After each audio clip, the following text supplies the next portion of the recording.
TNPSC எக்ஸாமில் percentage ரெலவெண்ட்டான சம்ஸை ஈஸியாக 5 செகண்டில் சால்வ் பண்ணுமா? ஹலோ ஃப்ரெண்ட்ஸ், நான் இது இவி ஃபார் டிஎன்பிஎஸ்சி சேனல். இன்றைக்கி நம்ம 2022 டிஎன்பிஎஸ்சி எக்ஸாமில் கேட்ட ஒரு இயர் கொஷினை பார்ப்போம்.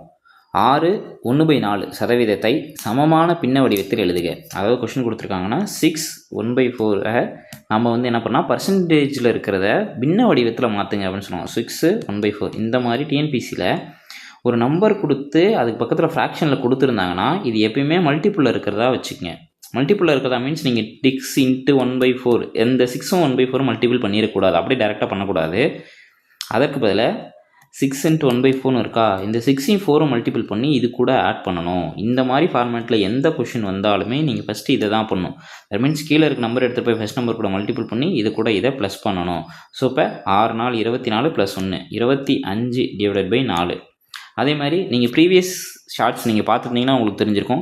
இந்த மாதிரி பர்சன்டேஜ் இருந்துச்சுன்னா அந்த பர்சன்டேஜ் கேன்சல் பண்ணணும்னா நம்ம என்ன பண்ணோம், 1/100 டிவைட் பண்ணுவோம். பிகாஸ் ஒரு சம பர்சன்டேஜாக கேட்டாங்கன்னா 100 மல்டிபிள் பண்ணுவோம். ஸோ அப்போ இருக்கிற பர்சன்டேஜ் கேன்சல் பண்ண சொன்னாங்கன்னா 1/100 மல்டிபிள் பண்ணோம். ஸோ அப்போ ஒரு 25 25 4 25க்கு 100, அப்போ 4 16. ஓகேங்களா? இதே மாதிரி டெய்லியும் டிஎன்பிஎஸ்சி ரெலவெண்ட்டான சம்ஸ் பார்க்க இவி ஃபார் டிஎன்பிஎஸ்சி சேனலை சப்ஸ்கிரைப் பண்ணுங்கள்.